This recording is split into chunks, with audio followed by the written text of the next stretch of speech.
Hi, this is Bill Prater, and welcome to Business Builders Show, where we feature champions in their respective industries from all over the planet. Our mission is to provide you with timely, provocative, and actionable resources that inspire, promote, and accelerate your quest for business excellence. Today, we're going to talk about how to create a $100 million brand in just 6 years with Jeremy Parker. Now, Jeremy is a serial entrepreneur and an award-winning documentary filmmaker. He's currently the co-founder and CEO of Swag.com, which was recently acquired by Custom Inc. in November 2021. Swag.com is the best place for companies to buy and distribute high-quality swag that people will actually want to keep.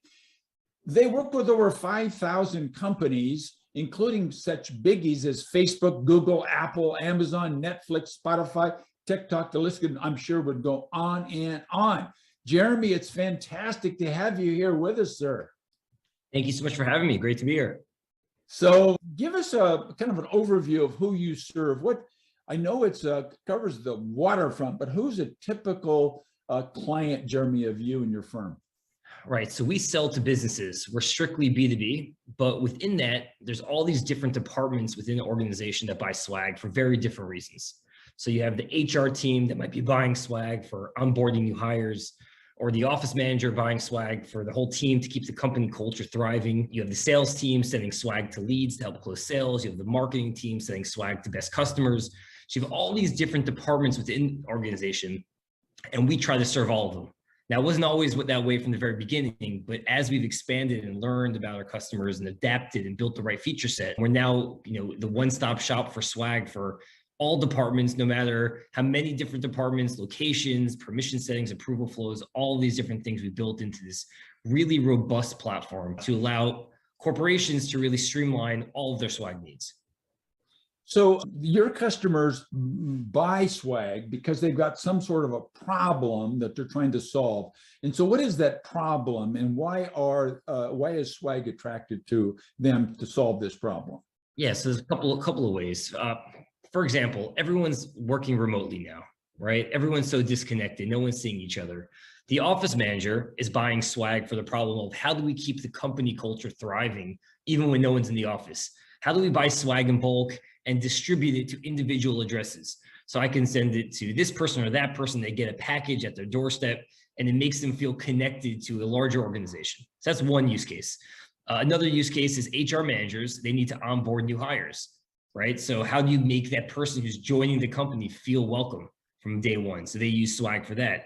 We have marketing teams who are wanting to engage with their best customers. They haven't been to trade shows or events. They haven't flown across country to meet with those their customers in real time. So how do you send somebody a gift to say, thank you so much, we're thinking of you, we want to be connected to you?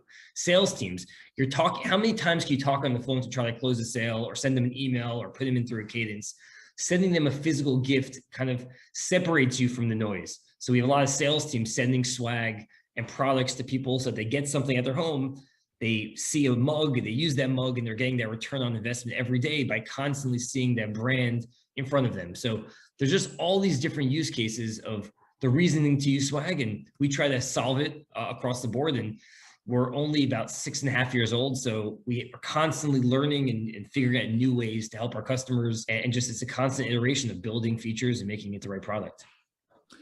So, Jeremy, I know you've got probably thousands and thousands of stories. I think to help our listeners understand how you actually go about serving your client, can you think of a case study that you could take us from, maybe a sales department or a HR company or something, and just walk us through, something like, we got this phone call, here's the problem, and this is what they wanted, and this is what we did.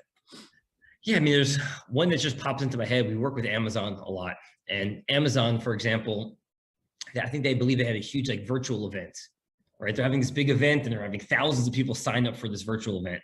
And how do you humanize the virtual event? How do you, make a great lasting impression? So Amazon, for example, didn't know all the addresses of all the recipients to this event, but they still wanted to give them something in the mail. So what they would do is they would go onto our website, they would search through thousands of products that we have, they would upload their logo, mock up the product, check out, buy all the swag in bulk, different swag boxes, different kits, mugs, notebooks, t-shirts, whatever they want to buy. They would click a button, we would warehouse it in our fulfillment center. So now all the swag's living in our fulfillment center.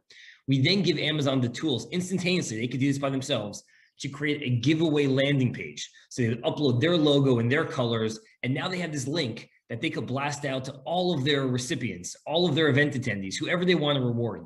The person would click on the link, they would see the message that Amazon wrote up themselves, they could select which swag item they want, this notebook, this t-shirt, if I'm a t-shirt on a size small or large, they could pick whatever they want, they could input their address, it all speaks to our system and we could distribute the swag. So we did that for Amazon, over 5,000 event attendees, and we're individually distributing all of these swag kits based on the recipients inputting their information. And it's all done hands-free, self-service, automated through our e-commerce experience. That is a great story. And I bet that's been replicated many, many times. So it pops into my mind all kinds of examples where that would be a fantastic way. I had no idea that you actually had that level of personal touch to the individual recipient of the swag. That's fantastic, Jeremy. So I think that gives us a little bit of insight to my next question, and that is, you know, you're in a very, if you will, red ocean. There's lots and lots and lots of providers of swag out there in the globe. So how are you different, Jeremy, from your competition? Yeah, that's a great question. And when we started this business in 2016, that was one of the ideas. Like, how do we differentiate ourselves from the 30,000 distributors? And what I noticed, I had this like a key insight that the buyer changed. There's a little background about me. I used to be in this industry. I used to run a division under this much larger company called MV Sport. They're a large supplier in our industry. And I realized this when I was 21, 22 years old, that the buyer was a much older buyer and they weren't necessarily digitally savvy, and they required, you know, presentations and phone calls and back and forth emails to close sales. And I noticed that over the last 10 years, the industry has remained very fragmented, very much handling, you know, through the catalogs, through the phone books, through in-person sales tactics, but the buyer changed. And now the buyer is no longer this older buyer. It's really like a Gen Z millennial. And frankly, they want to do things very differently. So from the very get-go of the business 6 years ago, before we built one line of code, we want to learn, well, this is who the buyer is, but how do they want to purchase swag? What's different about them? And what we realize is, they don't want to speak to anyone on the phone. They would want to browse products. They want to upload logos themselves. They want to mock it up. They want to do completely self-service. So we set out to build a really great brand and experience around complete self-service. Instead of taking back and forth emails, you could check out in a matter of seconds. And then we took it a step further. We realized that these buyers also want to build fully custom branded boxes. So they might want a fully custom box that has their logo and their colors and this nice presentation with like a mug and a t-shirt and a water bottle and a custom written note card and all these different things. And they want to purchase it and they want to send those boxes to individual addresses, or they want to keep it in our warehouse and distribute it over time. So we had to build that also. And we're the only company in the whole industry where you could build a fully custom swag box without speaking to anyone. You don't have to go back and forth with the sales rep. You could literally find the products on our site, upload your logo, mock it up, build as many different types of boxes you want, a welcome box for new hires, a thank you box for your best customers. You could build as many boxes you want in the same checkout, pay for it. Everything is fully customized. And then we took it a step further and saying, well, now we're able to easily buy swag easily, build boxes easily. Now, how do we allow people to distribute swag easily? So we built this fully robust distribution platform, if you will. So now Amazon Swag Closet for their sales team, that only the people in the sales team get access to it, and a Swag Closet for their marketing team, only the marketing team gets access to it. So think of it as like a Google Doc. Like you could break it down by who gets access and permission settings and approval flows and manage your inventory, know when you're running low in inventory and easily restock. And we built all of this from a really simple e-commerce experience. That's the distinction. A lot of our competitors have no e-commerce experience, so it's very manual of how they close the sales. It's a lot of back and forth, and it's a lot of trouble. And then when you run out of stock, you have to retouch base with the sales rep and order through that sales rep, and there's a lot of back and forths. On our site, you can easily find what you're looking for, design it, press a button, all that swag is now in your inventory, press another button, distribute that swag to thousands of different addresses at once. When you're running low, easily buy it. It's all connected to this full automated experience. So it just makes our entire process of onboarding customers really streamlined. There's no real long sales cycle. We could convert $100,000 customer in a day. It's much, much easier process. That's fantastic. That was a beautiful explanation of how to take a, if you will, a red ocean. You mentioned 30,000 distributors, and then create this blue ocean for yourself by doing something entirely different, approaching the whole market from a different perspective. That's a beautiful story. Thanks for sharing that with us. So Jeremy, look, I think we've got a pretty good understanding of what your product is and who your customers are and how you guys are different from your competition. What I'd like to do now is kind of have you change hats and think, okay, I'm a business owner, I'm a founder, and I was a crazy guy 6.5 years ago, but this is the story. So take us back 6.5 years. How did this idea germinate? I think you told us a little bit about that. And then kind of walk us through maybe some of the major milestones over the last 6.5 years. I know certainly one of them was in November 2021. Yeah, so I have I guess, an interesting history. I used to be a documentary filmmaker in college. So I'll take you a little bit further back than 6 years and kind of fast forward quickly. So I was a documentary filmmaker in college, and my documentary, feature-length documentary, ended up winning the Vail Film Festival, the audience award at the Vail Film Festival. And I remember I was on the top of the mountain, and I remember I looked at, it was like a celebrity, quote unquote, celebrity brunch the next day. And I went to this brunch, and half the room were these really major, big A-list stars that everyone's heard of, and half the room were these more struggling artists. And I did an internal gut check. I was 18 years old at the time. And I did an internal gut check of, number one, am I that good? And number two, do I love what I'm doing? And both answers were no. And because both answers were no, it was such a clear sign, even though I just won this big film festival and you would expect me to be on the high and this is gonna be my career, I really understood at that exact moment more than ever that this was not the career path for me. And I wanted to figure something else out that I could do. And I ultimately ended up starting a clothing line, which got me introduced to MV Sport, which allowed me to learn the promotional product industry. And I learned the ins and the outs of it. And I did that for about 3 years. So I really fell in love, frankly, with the industry, even how broken it was and how fragmented it was. Even at the time I felt that, but even more so 10 years later, it became so much more obvious to me of, how there could be a major disruption. Throughout that period of time, I learned a lot. I started another business with Jesse Itzler, who's the co-founder of Marquis Jet, private jet company, and Zico Coconut Water, my brother. And we built this social media company where we partnered up with major influencers, celebrities, YouTube stars, and we did product placement in YouTube videos. So all these YouTube stars be monetizing their social presence through getting brand deals. This was very early. This is pre-Instagram. This is like very pre-Snapchat, all these different things. And I just learned what I was good at. And when I realized what I'm good at is noticing trends.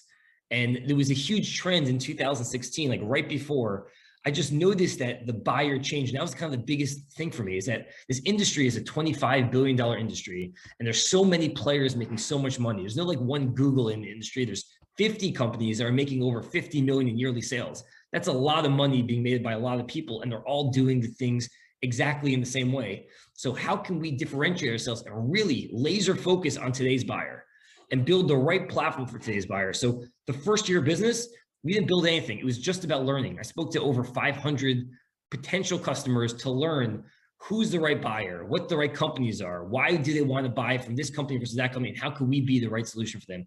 And what we noticed from the first year is that I initially thought that we would go after the marketing teams because they have a huge budget. But after speaking to everyone in the marketing department, I realized that yes, they have the biggest budget, but at the same time, they're also being, contacted by the most companies. Everyone's trying to get the marketing. And what I noticed is that the office manager, no one's really going after the office manager at the time. Now I think things have changed, but in 2016, no one was really focusing on the office manager. The office manager had a much smaller budget than the marketing team, right? Which makes sense why not a lot of people were going after them. But in my mind, they were the gateway into the company. It's kind of like the Trojan horse. You get the office manager buying. Who are they buying for? They're buying for internal purposes. If they buy 100 t-shirts for their team and every t-shirt says powered by swag.com and they're giving it out to the marketing team and the sales team in the London office and they're breaking it down by department, they're basically doing the marketing for us and they're introducing us to all these other departments within the company. And that's exactly what worked. We went laser focus on the office manager, build them the right platform, expanded within the company and started getting all these other departments, and then learning how to build the right platform for these other departments to make sure we have a full, robust solution for everybody. And that's where we are today. And we've grown over 100% every year since we launched. We did about 350,000 the first year, very manual, 1.1 million in year 2, 3 million in year 3, 7 million in year 4, 15 million in year 5. Last year we did 33 million, a little bit over 33 million. We just got acquired by Custom Ink, who's the leader in our industry. They're doing 500 million or so a year in sales, much bigger company. And our feeling is, what can we do together? There's such an amazing opportunity of what we could build together. Custom Ink being such a leader, swag.com really being focused on this new generation of buyer and building these independent brands, all using the same infrastructure, working together in terms of the supply side of the business, all the aspects of the business that we can learn from them and make our system just that much better for our customers. So what were some of the key milestones? Certainly, I think one of them, you explained it beautifully, was this first year of, which is almost exclusively research and development kind of a year. What were the other major milestones that you can identify? One, Jeremy, and then two, what did you learn from each of those milestones?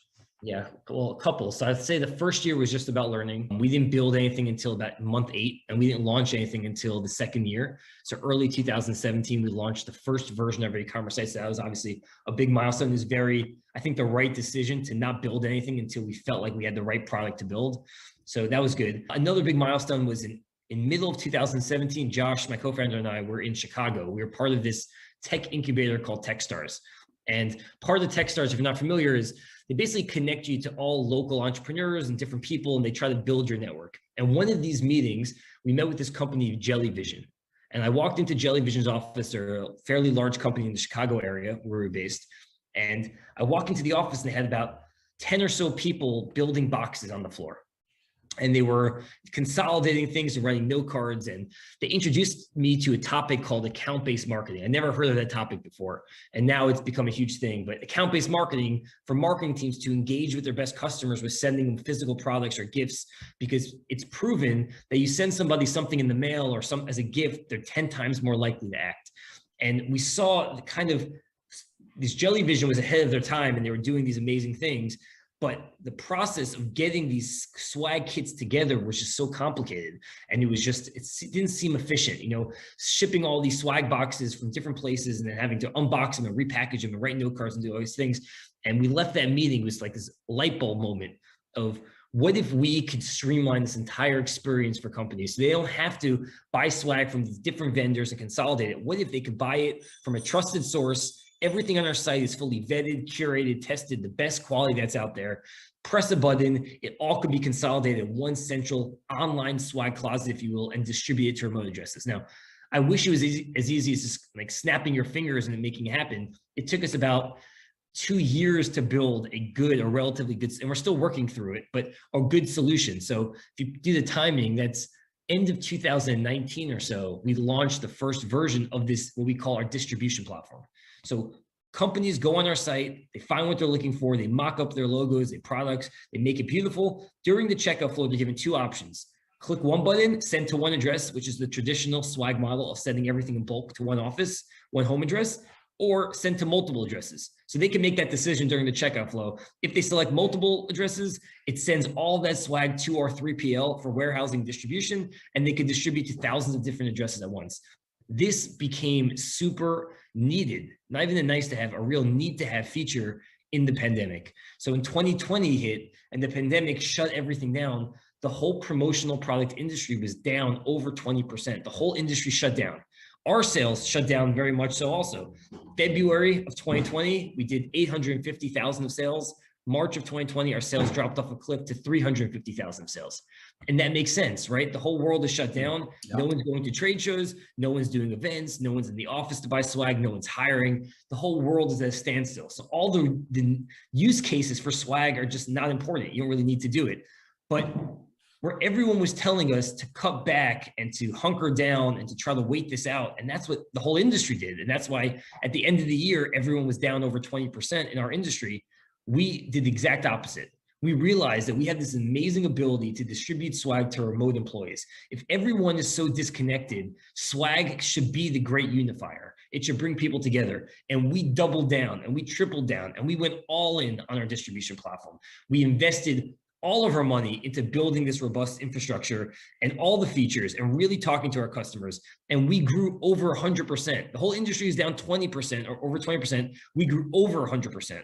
So it really allowed us to differentiate ourselves. So I think those are the big milestones of first coming up with the distribution platform and noticing that trend and noticing how we can make it easy. And then two, when everybody is kind of hunkering down, it makes sense, people are scared, but if you have that intuition, that gut feeling, you got to go all in on it. If you believe in it, you got to go all in on it. And having that kind of realization allowed us to, thrive and get to where we are today.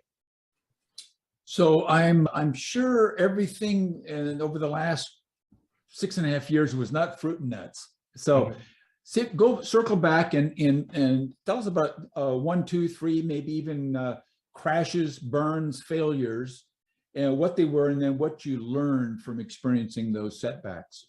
Yeah, I always think of failures, and I try to get my team to feel the same way. It's a very important thing that we drive across the company, is that failure is totally okay. You have to be totally okay with failure. And every single thing that you do, you always fail at it, but it's about learning from your failures. And I think we just have to build that into our whole team dynamic. So a lot of people, when they join a new company, they're nervous to make mistakes. And we want people to remove that mentality of making mistakes, because we're all going to make mistakes. I mean, just for example, this whole swag in the box feature that I explained before, where you could build boxes and make it self-serve and automated and without talking to anybody. It looked like it was an impossibility. No one else in our industry could do it except for us, because we failed 10 times trying to figure out the right solution for it. The first solution was horrible user experience that only allowed you to build one box at a time. It didn't allow you to do apparel because we felt like apparel would be too confusing to have apparel in the box and how you do it. The second version allowed apparel, but still only allowed you to do one box at a time, like one type of box. The third version allowed you to do multiple different types of boxes, but you couldn't do a men's top and a sweatpants. You couldn't do 2 apparel items. They had like all these different things we had to keep learning and figuring out and trying to understand the customer and how they're using our platform, how to make it easy for them. So I would say there's constant failures every day failures, but it's about what you do with it and how you learn from it, how you make it better. And ultimately, at one point, the box flow is amazing now. It's seamless. Took 2 years to get here, but it's unbelievable experience. And now we're building the new features of, how to, do a different giveaway type where it's non-branded items and all these different things. And every time you launch something new, there's always going to be that failure until you get it right. And you just have to be very comfortable with uncertainty. So that's what our mindset is. As long as we launch things and we know that we're going to learn from it, it's like, what's the quote? Like, win or learn. Like, very rare do we win off the get-go, but we always will learn. We're going to learn something constantly. And ultimately, you keep failing and learning and failing and learning, you're going to get it to a right place. And then you have to embark on a new challenge and new issues and keep pushing constantly. I like that philosophy of yours, Jeremy. I guess I could call it something like push to failure and learn, and then readjust and push to failure. That was a great story. Thanks for sharing that, because I think when people go and they look at your website and you see how fantastic it is, they go, oh, these guys are so lucky or smart or something. And instead, you were just persistent. No, 100%. There's obviously luck in business. And if anyone says that doesn't happen, it's not true. You have to get lucky, but you have to realize the opportunities, and you have to bet on yourself, and you have to be okay with constant learning. It's constant, everything. And there's thousands of failures, and being an entrepreneur, it's just, there's so many ups and downs, and you have to be okay with that. And when you get started as a business, it's never going to work out perfectly. It will never work out perfectly from day one, but there's always opportunities, and you just have to realize them and bet on yourself to make it happen. So I got a question I forgot about when I was asking you about your milestones. So how in the world did you come up with swag.com? The actual name? Well, swag is what they call it, this industry. No, what I meant was nobody has a one-word.com. So how'd you pull that off? Oh, so that was a much different story. There was a person who owned it, and we had to figure out a way how to get the domain name, and we didn't have the money for it. So we worked out a deal where we would license the name give them some equity and have the option to buy it. So we're able to use the domain name from day one, and prove out the model and get sales in the door. And ultimately, we're able to raise some money to acquire the name 7 or 8 months later. But we proved the model out so that we felt like instead of committing to a huge expensive domain from day one, and who knows if the business will work, we knew the business was going to work from early testing and early sales and early traction. And we knew how powerful the name was. You know, when people hear swag.com, they think they've heard of it before. Of course. Oh, absolutely. People think it's been around for 30, 40 years. And it worked. We you know, approaching customers with the name swag.com, like, oh yeah, we've heard of you guys. It might have been like our second week of business, right? We had a coming soon page on the website. So it really has an amazing value in the early days. And even more so now, the name is so powerful. It's like, I like to think of it as our dragon. I don't know if you watch Game of Thrones, but like the most powerful thing that's like your secret sauce. People don't forget it. They hear it once, they never forget it. So, which makes amazing for marketing, right? A lot of people have to pay for every link, every time someone goes to their website to buy something. We don't have to do that. We have to get people to see our site. We retarget them. They don't even need to click on retargeting ads. They just type directly into the browser, swag.com, because it's so memorable. So, yeah. And with any brand, you want to really focus that the bigger you get, the better you get. It becomes synonymous with the industry. And if people are calling it swag on offline conversations, and the office manager says to the boss, yeah, we need to get some swag for the office, I wanted to automatically trigger them to say, oh, swag.com. It becomes this like converting offline to online conversions. So it was a really important name for us to get. Yes, indeed. And I love the fact that you negotiated a joint venture of sorts initially, and then said, here's our check. Yeah, that's a beautiful, beautiful technique. Everybody should listen and take that into advisement. So, Jeremy, what's holding you and Swag back right at this moment? I don't think anything's holding us back. I think just in terms of like, there's so much opportunity, and that's really it. And just where to focus resources and where to make those investments. Right? Like we're now underneath a much larger company of Custom Ink. There's a lot that we can learn from them. There's a lot of features that we want to build. There's a lot of things we want to improve about our team structure. You know, as you grow as a business, the team structure has to grow with it. And there's a lot of things. You might have a person in one role and they should be in a completely different role. And you have to like understand where the strengths are. And then there's new ways to drive traffic, and thinking about marketing and how we could differentiate ourselves and how we could, you know, break through the noise in terms of that. And there's certain features that customers want, and there's features that we think are the most important. So trying to balance innovating and innovation and thinking outside the box, and also learning from your customers and kind of treating them as like the guiding user experience to tell us what we should be building. There's always a balance between that. So nothing is inherently holding us back. It's just, we are just so excited about all the opportunity that is in front of us. And we just want to make sure we're making the right decisions to grow it in the right way.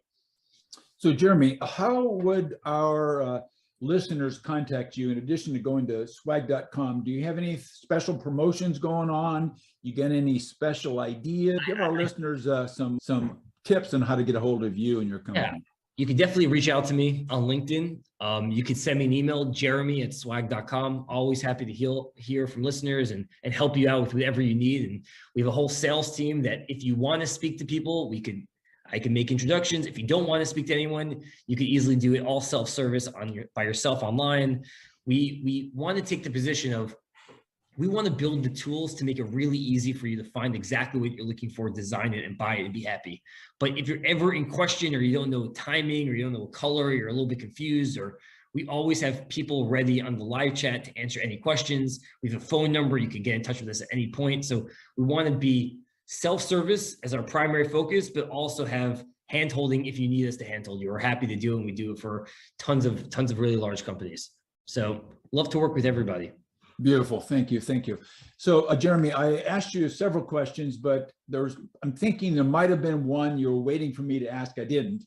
So what would that question be that you were waiting for? And then give us the answer to that unasked question. That is a good question. That's the question. No, that unasked questions. I think we covered a lot. I feel good about that. I would just say, as an entrepreneur, there's no 100% right way to get something done. Every business is different. Every business has their own challenges, 100%. But what I've learned is being okay with that mentality of failure and kind of removing it from your plate, and not being nervous about how things are going to look, how customers are going to react. put yourself out there, take the first step. You'll constantly learn from it. So just, I think always take the first step and go, and don't overthink. Don't have to have the best business plan. Don't have to plan everything out. You're going to learn what needs to happen on the go. Just be very confident that you will ultimately get there as long as you keep pushing hard enough. That's beautiful. Thank you very much. You've been a fantastic guest. I really appreciate having you here with us, Jeremy.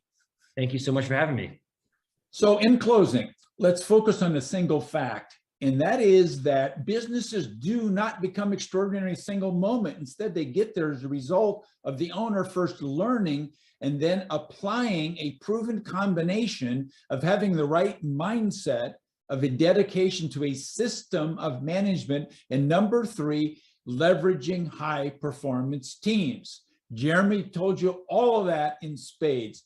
So thanks for listening, Jeremy. Once again, thanks for being here with us. Thanks for having me.